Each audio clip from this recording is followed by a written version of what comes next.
Muy buenas tardes, muchísimas gracias Pablo Camogli por aceptar este convite, esta invitación para la charla. Digo buenas tardes, pero la gente luego verá cuando quiera este video y brevemente meterles en lo que es la bio brevemente de Pablo Camogli. Nació en Oberá, es periodista, profesor licenciado en Historia por la Universidad Nacional de Cuyo.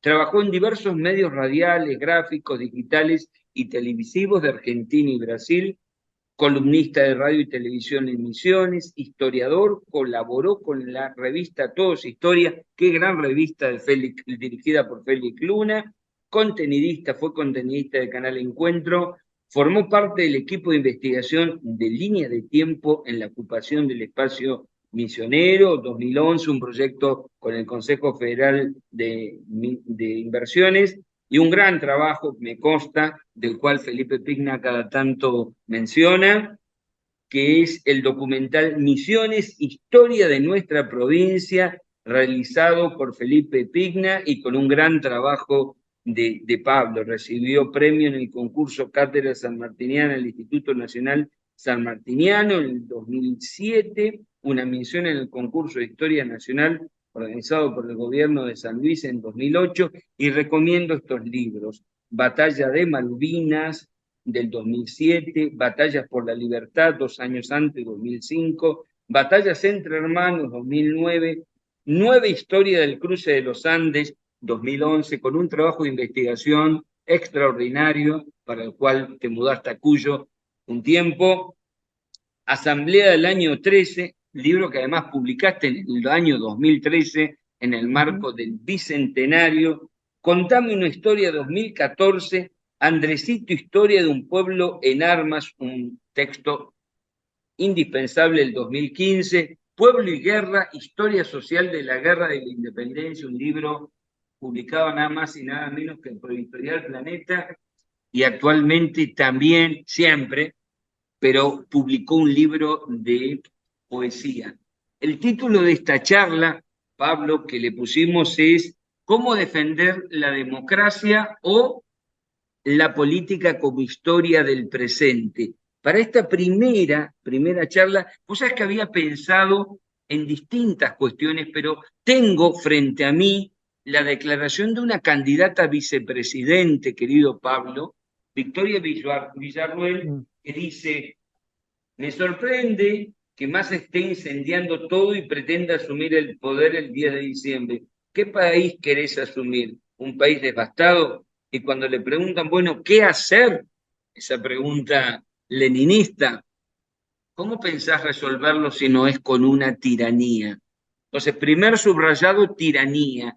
Y a partir de esto que dice María Seoane, de que nuestra reapertura democrática, Pablo, estamos en el marco de los 40 años, se edificó, se irguió a partir de dos pilares básicos: el nunca más como construcción simbólica para decir nunca más a la violencia simbólica o material, para tratar a tu adversario político como enemigo, nunca más a las políticas en contra de los derechos humanos, la bandera de los derechos humanos, y luego la educación pública. Frente a estos dos pactos civilizatorios, desde esta noción que a mí me gusta compartir mucho, que plantea en Pueblo y Guerra, Historia Social de la Guerra de la Independencia, Pablo Camogli, el paradigma de la historia total, un texto que sea tanto multidisciplinario como sistémico.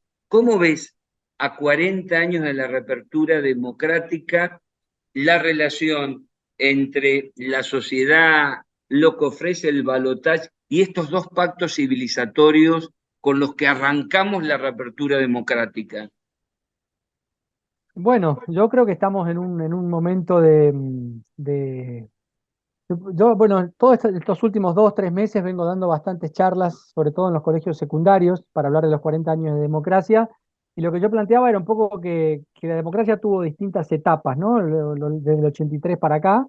Y que en este momento yo lo definía como la democracia en su laberinto, ¿no? Estamos como en un laberinto democrático en donde esos consensos que parecían justamente consensos muy sólidos en la Argentina fueron puestos en cuestionamiento y bueno, creo que se va a poner en el balotaje, lo que vamos a tener que decidir es si seguimos la senda o si la salida de ese laberinto va a ser a partir de anclarnos en esos dos consensos como pilares fundamentales de la construcción de una sociedad en la Argentina, o si vamos a derrumbar esos consensos y surgirá otra cosa distinta, nueva, que no necesariamente tiene que ser mejor, sino que, bueno, yo personalmente creo que va a ser peor.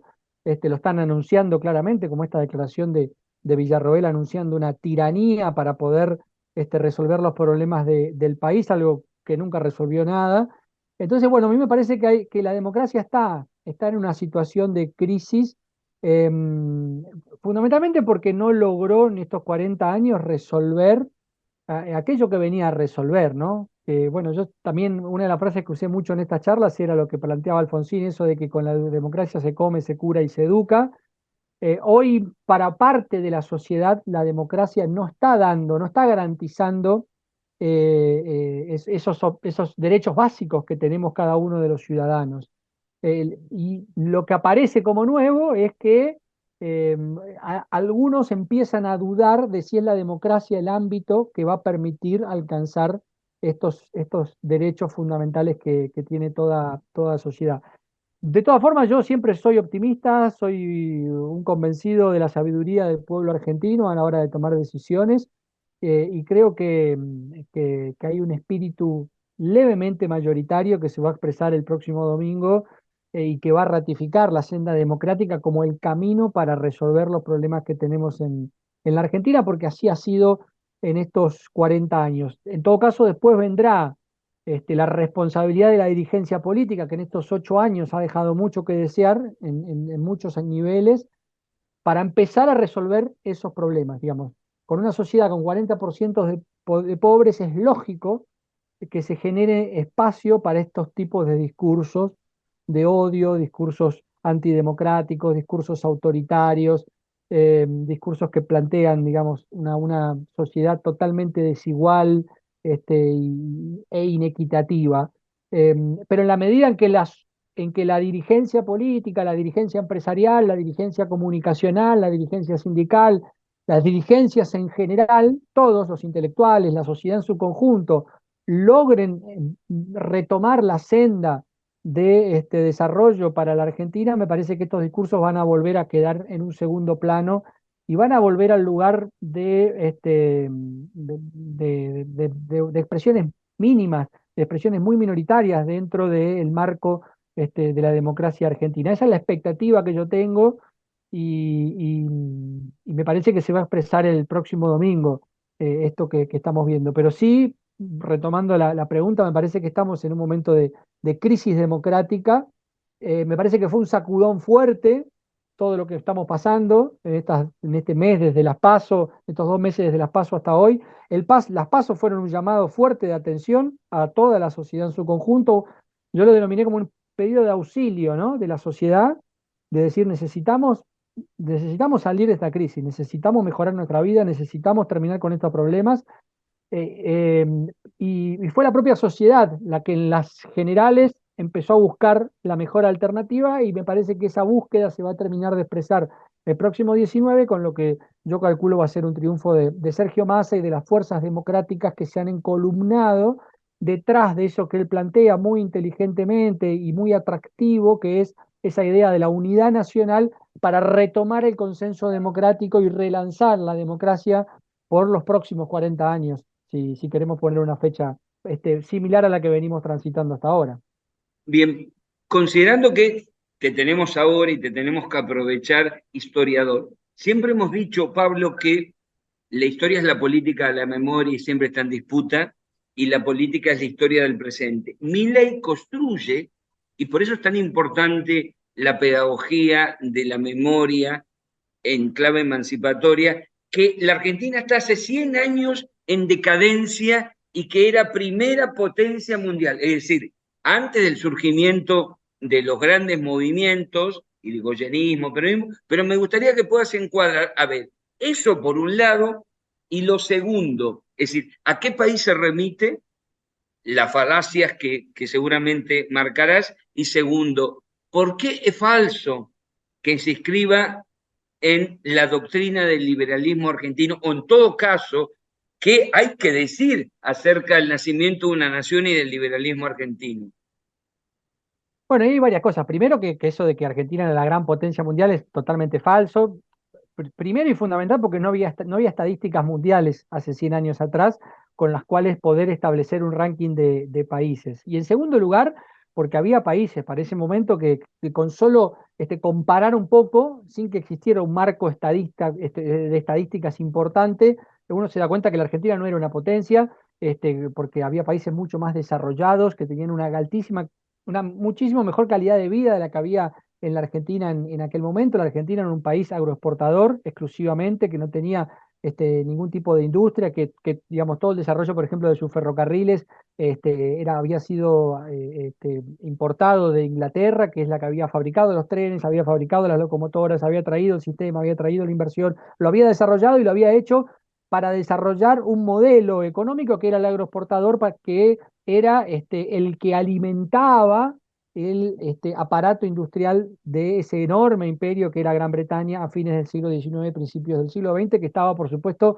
a muchísimos escalones por encima como potencia mundial de diferencia con la Argentina. Pero además, cuando en realidad lo que Milei cuando dice que la Argentina hace 100 años era una potencia, era porque toda la riqueza nacional se la quedaba a un grupo muy minúsculo de familias que eran los dueños de la tierra, los que se habían apropiado de la tierra con las famosas campañas del desierto, lo que fue la conquista de los espacios indígenas de la Patagonia y del Chaco, bueno, que es una región que suele obviarse a la hora de la ocupación de los espacios indígenas, pero bueno, vos lo sabés muy bien, es contemporánea a la ocupación de la Patagonia. Esas familias se repartieron la tierra y son los que van a usufructuar este modelo agroexportador, mientras la gran mayoría de la población, la enorme mayoría de la población, está sumida en una situación de explotación absolutamente inhumana. Esto está además incluso muy bien descrito, es algo absolutamente conocido por cualquier historiador o economista que le interese el tema y que no solamente le guste fabular, que es el informe Vialema C de 1905, en donde se Encargado por el describen, presidente Roca, ¿no? Encargado. encargado por el presidente Roca, el presidente de la Nación. Es un informe público, muy conocido en los ámbitos de la historiografía, digamos, no es nada que estamos sacando de la galera, sino que es algo absolutamente archiconocido, en donde se describe la situación de explotación que se vivía en todos los modelos productivos, en las economías regionales, en el campo, en los yerbales, en la producción ahí de los quebrachos, en el Chaco, digamos, en todas las economías había una explotación en los cordones fabriles de Buenos Aires o de Rosario, una explotación laboral, una precarización de la vida humana que realmente evidencia que en aquella sociedad no había ningún derecho para ningún habitante más que para esta clase, esta élite Sin dirigente que se derechos había laborales, apropiado Pablo, sin derechos sin laborales. derechos, sin derechos laborales, pero además sin derechos laborales, sin derechos de salud, porque digamos, están los informes también del servicio militar que se instaura en esa Por la época ley también, Richeri, por la ley por la Richeri. ley Richeri, exactamente, que lo que se hace es convocar a los hombres, se les hacen los chequeos médicos para ver si están aptos, y ahí empiezan a aparecer una enorme cantidad de enfermedades que tiene la población masculina fundamentalmente, que es la que se está chequeando, a causa de la situación inhumana en la que viven por el sistema de explotación imperante en la época. Un país que además tenía 30% de analfabetos todavía para 1916, o sea, aquella fábula de Sarmiento y todo el sistema educativo argentino, para 1916 todavía tenía uno de cada tres argentinos en el analfabetismo, cuando otros países que para 1860 tenían el mismo nivel de analfabetismo, habían resuelto ese problema mucho más rápido porque necesitaban mano de obra calificada como Alemania, como Inglaterra, como Francia, habían resuelto ese problema de manera mucho más rápida. Entonces, es una fábula total esto de la Argentina potencia mundial de hace 100 años, y responde en realidad al sentido de pertenencia que puede tener Milei, que no es de una familia aristocrática, pero él se siente parte o le gustaría ser parte de ese grupo, y además de un modelo de país pensado para pocos en detrimento de la mayoría. Y con respecto a esto del liberalismo que vos decís, es muy interesante, porque yo también siempre lo pienso, ¿no? Esto de cómo hay una retórica en torno al liberalismo, y el liberalismo, por lo menos el liberalismo argentino, pero en realidad el liberalismo en general, como teoría, como doctrina ideológica, no tiene nada que ver con esto que plantea Milei actualmente, ¿no? Esta cuestión el liberalismo es el que gesta el Estado, digamos, Así ¿no? es.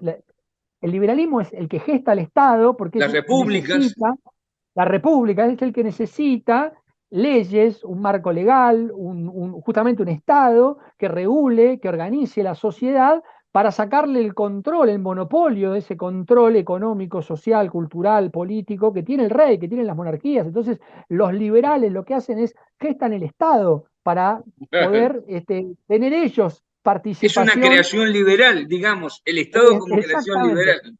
El Estado es una creación liberal. Entonces, a mí me llama muchísimo la atención que en nombre del liberalismo se pretenda aniquilar el Estado, digamos, o hablan de Alberdi, y Alberdi fue un tipo que creó el Estado argentino, fue el impulsor de la Defensor de la Constitución, pero educación pública, claro. defensor de la educación pública, pero además fue el defensor de un modelo de Estado federal contrario a los intereses de Buenos Aires, porque él defendió a la Confederación Argentina de Urquiza, fue el embajador en Europa de Urquiza, cuando Buenos Aires se secesiona del resto del país. Entonces, Tenés razón, ahí bueno, se enfrentó con Sarmiento, están las cartas quillotanas, ¿no? Ese debate entre dos exactamente. liberales. Entre dos liberales que tienen dos modelos de país distintos, que son los dos grandes intelectuales de la época, además, ¿no? Así Porque es. Mitre también es liberal del bando sarmientista, pero no tiene el vuelo intelectual que tiene Sarmiento, que tiene Alberdi. Son los dos grandes intelectuales, uno defendiendo la secesión de Buenos Aires y el otro defendiendo la organización confederal de la Argentina, con esa confederación argentina liderada por Justo José de Urquiza. Después, bueno, con todas las coyunturas que hubo Alberti en contra y, de la guerra de la Triple Alianza, además, ¿no? Alberdi en contra de la guerra de la Triple Alianza, a favor del cobro de impuestos diferenciales para los barcos que comerciaban a través de Buenos Aires y no lo hacían a través del puerto de Rosario, digamos, porque bueno, la Confederación necesitaba poder obtener recursos del mercado de exportación y por eso se establece un régimen impositivo especial. O sea, todo lo contrario de lo que plantea Milei o que plantea este liberalismo del siglo XXI, que es el individualismo a ultranza, que es correr al Estado para dejar al mercado, cuando, como decíamos, el liberalismo fue justamente el que creó al Estado para poder establecer reglas claras de funcionamiento y de convivencia en las sociedades. Inclusive, mira, pensaba en Hobbes, ¿no? Cuando Hobbes Ujú. habla de la necesidad de un Estado. Hobbes, un pensador, un filósofo liberal que piensa, preliberal, que piensa en la necesidad de que el hombre no sea lobo del hombre y de que en la jungla, podríamos ir en el mercado, ¿no? No hay manera en que se preserven los intereses de lo comunitario. También pensaba, ¿no? Toda la construcción política de las grandes mayorías, lo que generó el irigoyenismo, porque aparte está hablando de una sociedad predemocrática. Es decir, Milei Totalmente, está añorando, porque ni siquiera hablamos de cuando se empezó a discutir la ley Sáenz Peña, no. Podríamos decir que para Milei la democracia es la decadencia de la Argentina, podríamos escribirlo así, ¿no? Por esto, cómo totalmente. denosta a Irigoyen. No hablemos del peronismo, pero ¿por qué denosta a Irigoyen y a Alfonsín? ¿Dónde estarían los núcleos? No, yo creo digamos, creo que coincido con vos con esto de que en realidad Milei está hablando o está añorando a una sociedad previa a la democracia, ¿no? Donde gobierna una élite sin ningún tipo de participación de otros sectores a los que menosprecia, a los que considera que indudablemente no están capacitados o preparados para poder participar de la toma de decisiones y que el gran responsable de este cambio en la historia argentina fue Irigoyen, que con armas en la mano logró torcer el brazo a esa oligarquía y sacarle la ley Sáenz Peña, que va a permitir la participación, siempre recordemos, de la mitad de la población argentina, porque solo votaban los hombres, las mujeres no pudieron hacerlo hasta noviembre de 1951, o sea que recién en 1951 tenemos una democracia plena en la Argentina, antes votaban solo los hombres. Y a mí me parece que la crítica hacia Irigoyen fundamental tiene que ver con eso. Y después porque Irigoyen es el primero que logra plasmar desde el Estado, las primeras leyes obreras las impulsa Palacios, pero es el que primero logra plasmar desde el Estado una serie de leyes laborales que independientemente de su aplicación en la práctica y además siempre recordando que Irigoyen tuvo una actitud bastante cambiante o confusa con los trabajadores, porque por un lado sacaba La leyes nacionales, Patagonia, Las leyes laborales, Palmas. y después sacaba, después te reprimía en la Patagonia o en la Semana Trágica, digamos, ¿no? Entonces, ahí hay toda unas contradicciones Pero en el está una propio visión Irigoyen. estratégica con el general Mosconi e YPF, por ejemplo, ¿no? A eso iba también. Y por otro lado, tiene una mirada sumamente estratégica en cuanto al rol del Estado en el desarrollo de una industria fundamental como es la petroquímica en aquel momento, con Mosconi, con la creación de YPF, con el monopolio de la explotación petrolera en manos del Estado argentino, que fue fundamental en aquellos momentos para que la Argentina lograra un desarrollo autónomo de la producción de combustibles en una época en la que el mundo estaba descubriendo al petróleo y el desarrollo de los combustibles como el gran, una nueva etapa de la revolución industrial, dejando atrás el carbón para pasar a los motores a combustión. Bueno, YPF fue el ideólogo e el impulsor de ese modelo estatista, por decirlo en la palabra que a Milei le molestaría mucho, de ese modelo estatista, y además fue el impulsor de una política laboral con estas contradicciones, y además fue un líder caudillesco, de mucho contacto directo con los militantes, un personaje que era un personaje de comité, de reuniones, bueno, de hablar con los militantes. Entonces, bueno, reúne todo lo que a Milei denosta, lo sintetiza la figura de Irigoyen. Seguramente que a Milei le gusta más la figura de Alvear que la de Irigoyen, me imagino, de esa época, por eso siempre lo critica a Irigoyen, pero no lo critica a Alvear. Aunque Alvear mantuvo muchas de estas políticas, sobre todo el mantenimiento de YPF, ¿no? A la que le dio impulso. Irigoyen además fue neutralista, fue el impulsor de la En neutralidad la Primera Guerra, argentina, claro. la Primera Guerra Mundial, que respondía a cuestiones estratégicas, que respondía también a las necesidades inglesas. Bueno, hay varios motivos allí, pero la neutralidad argentina es histórica, es digamos, un elemento este, consustancial de la política exterior argentina, desde la doctrina Drago en adelante. Siempre fuimos neutrales, siempre nos opusimos a las intervenciones, sobre todo de Estados Unidos en el continente, siempre defendimos la autodeterminación de los pueblos, y Milei representa exactamente lo contrario. Bueno, lo vimos ayer en el monumento a la bandera argentina, flameando una bandera, haciendo flamear una bandera de Israel, cuando, bueno, la enseña patria es celeste y blanca como la creó Belgrano, y bueno, eso demuestra un poco cuál es el marco ideológico que tiene Milei, que yo creo que en realidad es bastante confuso cuando uno lo empieza a analizar, ¿no? Por este uso de palabras y de conceptos que cuando uno los empieza a desmenuzar, se da cuenta que hay bastante contradicción y poco conocimiento, me parece, en la doctrina Exacto. de Milei. Antes de ir a tu experiencia, que me gustaría escucharte mucho con adolescentes, con secundaria, hay otro peligro, se cierne cuando nosotros decimos, mira, está todo bien que solamente pensemos en el domingo, hay que derrotar esta política, pero puede sobrevivir una fuerza política porque nosotros no queremos exterminar a nadie y se van a discutir ideas y va a quedar esas ideas. Hay otra idea en ciernes muy claramente planteada por Milei, que la peor aberración es la justicia social, donde hay una necesidad, no hay un derecho. Entonces, así como hay una sociedad predemocrática añorada, el hecho maldito del país de Milei sigue siendo el peronismo. Sobre todo, vos hablabas todo lo que no había antes de 1951, pero nuestros estados nacionales, nuestros territorios nacionales, Misiones, Chaco, Formosa, La Pampa, todo el sur, más Tierra del Fuego, había 9 territorios nacionales que no teníamos derechos Ujú. políticos, y entre el 51 y el 55, 8 de esos 9 territorios pudieron incorporarse y dejar la República tutelada. En ese sentido, hay me parece que deberíamos decir en qué filosofía política, en qué línea historiográfica, en qué sector político se anida ese pensamiento que nunca fue dicho hasta ahora de cuestionar de esa manera la justicia social. Nunca nadie se había atrevido a tanto.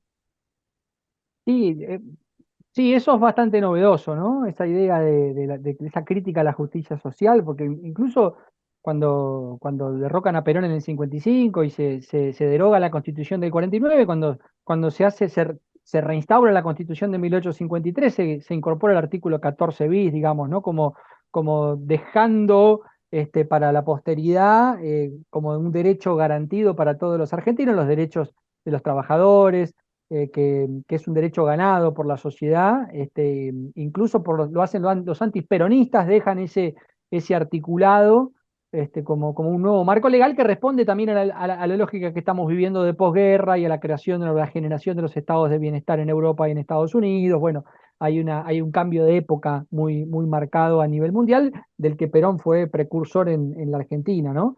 Eh, pero esto que vos planteás es novedoso. No lo dice solo Milei, lo dijo uno de los miembros de la Corte Suprema hace no mucho tiempo atrás, esto de que es una idea muy generalizada en la Argentina y es un error pensar que donde hay una necesidad hay un derecho, ¿sí? Entonces, bueno, no solo es un loquito suelto el que anda diciendo estas cosas, sino que es uno de los miembros del máximo poder de la justicia en la Argentina el que está planteando esto. Y me parece que tiene que ver también con lo que fue la década ganada hasta el 2015, en donde muchos sectores sociales tuvieron un ascenso social, accedieron a derechos que antes no habían tenido, pero fundamentalmente esa década ganada implicó en el 2014 alcanzar un 50 y 50 en la distribución de la riqueza. ¿Sí? Cuando hablamos de ese objetivo que se alcanzó solo 3 veces en la historia argentina, solo 3 veces en la historia argentina logramos que del 100% de toda la riqueza nacional, 50% quedara para los trabajadores y 50% quedara para los dueños del capital. Con En gobiernos 1954, peronistas. en 1954 con Perón, en 1974 con Perón y en el 2014 con Cristina, 3 gobiernos peronistas y justamente el último año de cada uno de esos gobiernos. ¿Sí? Porque en el 55 lo derrocan a Perón, en el marzo, a comienzo del 76 la derrocan a Isabel y en el 2015 la derrotan a Cristina, luego de haberle hecho todas las que sabemos que le hicieron a Cristina para poder derrotarla en elecciones, aunque ella no estuviera de candidata, la continuidad que ella proponía fue derrotada. A mí no me parece casual que al año siguiente de haber alcanzado este hito en la distribución de la riqueza, se terminaran estos gobiernos que habían impulsado esa distribución de la riqueza. Cuando pensamos en la distribución de la riqueza y alcanzamos el 50 y 50 es porque los que antes se quedaban con el 70 o el 60% de la riqueza han perdido un 20, un 10% de esa riqueza, en detrimento de los trabajadores que ahora son los que se están quedando con eh, esa riqueza, ¿no? Entonces, lo que hay es la angurria de los sectores concentrados de la economía argentina, de los grupos hegemónicos, por quedarse con cada vez más caudal de riqueza, con más porción de la torta. Esto ha sido desde fines del siglo XIX hasta ahora, ha sido el gran debate en la Argentina. La Argentina es un país muy rico, que genera mucha riqueza y que por ende genera una tensión en la puja distributiva que fue ahondada y fue impulsada por el propio Perón en el 40, cuando le dijo a los trabajadores: ustedes son sujetos de derecho y van a ser partes de esta riqueza nacional,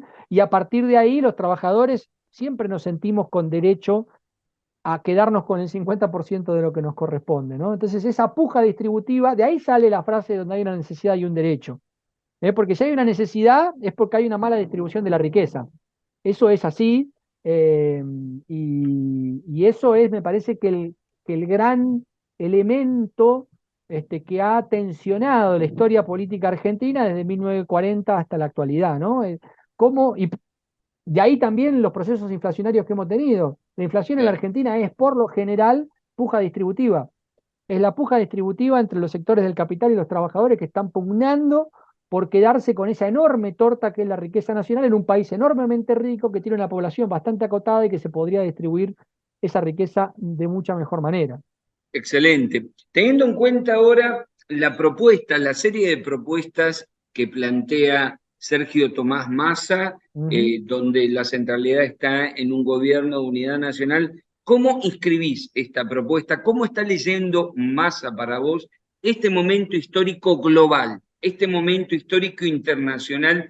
¿Cuáles serían las ventajas que tendríamos con un gobierno de Sergio Tomás Massa en el plano tanto histórico, de lectura histórica de este momento, como político?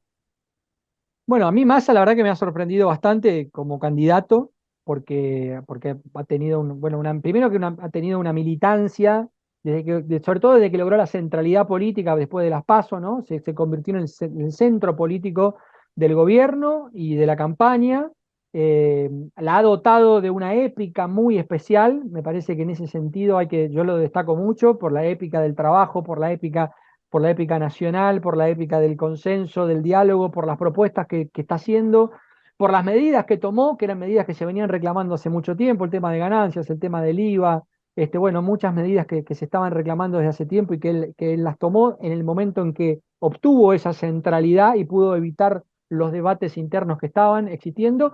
Y después, me parece que a lo largo de este tiempo él ha plasmado un proyecto de país a futuro que está muy, muy, muy centrado en lo que es la coyuntura mundial, en lo que es el potencial que tiene la Argentina, sobre todo en la cuestión del litio, de los hidrocarburos, del gas, como un factor importante a futuro para el ingreso de divisas de la Argentina. Ha cuestionado abiertamente el acuerdo con el Fondo Monetario Internacional y ha planteado la necesidad de juntar los dólares para sacar al Fondo Monetario Internacional de la Argentina, que creo yo es un elemento central para cualquier política de desarrollo de nuestro país. Y además viene jugando a nivel internacional con una habilidad una heterodoxia impresionante, buscando capitales en China, buscando un préstamo en Qatar, buscando soluciones que nos desaten de esas ataduras con el fondo para justamente ganar autonomía, ganar libertad a la hora de tomar decisiones. Ha sido muy hábil en ese sentido. El camino Eh, con el BRICS también importante, ¿no? el camino con el BRICS es fundamental porque nos abre una enorme perspectiva a futuro. Y a mí me da la sensación, a mí lo que Massa me propone a futuro me parece sumamente interesante, porque además todo eso viene acompañado del desarrollo de la industria nacional, la defensa de la industria nacional, la defensa del trabajo, los planteos de la necesidad de ir por la recomposición del salario, que es fundamental. Hemos perdido 100.000 millones de dólares los trabajadores en 8 años, que se los han quedado los Pagani, los Roca, los Rollo, digamos, los grandes ricos de la Argentina, los Macri, 100.000 millones de dólares que antes quedaban en nuestros bolsillos y que ahora no están más. Ahí está la crisis, ahí está la pobreza. Y él plantea esa recomposición. Y todo esto, además, este gran desafío a futuro y esta gran propuesta a futuro que tenemos, él la enmarcó en una idea que a mí me parece brillante desde el principio, porque supera la grieta, que es algo que también necesitamos superar, que es la idea de la unidad nacional. Esto lo vamos a lograr con un gran acuerdo, acuerdo marco, que retome las bases de aquel consenso democrático, pero que las replantee pensando en la Argentina del siglo XXI y en lo que se viene, que es este gran acuerdo nacional al que él está invitando actores que a mí muy simpáticamente, no muy simpáticos no me caen, pero creo que son necesarios en tanto y en cuanto respeten este marco democrático en el que tenemos que convivir, así que sean bienvenidos. Y me parece que es una idea muy interesante porque es algo que estamos necesitando los argentinos. A mí me encanta el debate, me encanta discutir, pelear, no tengo ningún problema, pero creo que también ya estamos un poco cansados de todo eso y necesitamos una etapa de un poco más de calma y de consenso y decir, bueno, che, estamos de acuerdo en esto, vamos para adelante, dejemos de lado tanto conflicto, tanta tensión y empecemos a construir, porque la Argentina necesita que construyamos soluciones que le mejoren la vida a cada uno de los argentinos y de las argentinas. Y ese es el desafío, y eso me parece que lo entendió muy bien Massa, y hacia eso ha ido avanzando su propuesta integral, que yo creo que él la habrá pensado, pero la ha ido articulando en todos estos meses desde las PASO hasta acá, para hasta transformar en esto que ha sido el último spot de campaña, que es el ahí viene, ahí viene, ahí viene la Argentina que merecemos. Me parece que pasa un poco por ahí, ¿no? Nos quedan exactamente 3 minutos pensando en las micromilitancias, lo Ujú. que hace alguien subiéndose a un tren diciendo yo combatí en Malvinas, no me da lo mismo. que para vos el héroe, la heroína sea Margaret Thatcher o lo que dice Cato Boy, o lo que seas vos con los pibes. ¿Qué le decís a los pibes de secundaria? ¿Qué te dicen? ¿Y qué te están escuchando? Porque esto va ahora para pibes y pibas de educación terciaria. ¿Qué le dirías? No, yo lo que les digo siempre es que no hay forma de, la libertad no es, nunca es individual, la libertad es algo colectivo, no puedo ser libre en un mundo de esclavos. Si todos a mi alrededor son esclavos, yo no soy libre, es mentira eso, no existe la libertad individual. Existe la libertad en términos colectivos, digamos. Yo no puedo tener millones de dólares si el de al lado es pobre, digamos, porque no hay forma de poder convivir en esa sociedad. La sociedad es una construcción colectiva, y somos la sociedad en términos colectivos la que tenemos que buscar las soluciones, las alternativas para poder resolver los problemas. Entonces, eso es lo que yo siempre le planteé a los más jóvenes, que no piensen en soluciones individuales, sino que necesitamos soluciones colectivas. Me pasó en una escuela, te lo cuento brevemente porque queda poco tiempo. Fui a una escuela en El Dorado, estaban dando, una escuela técnica en El Dorado, estaban dando clases en un galpón, porque el edificio que tenían estaba muy deteriorado.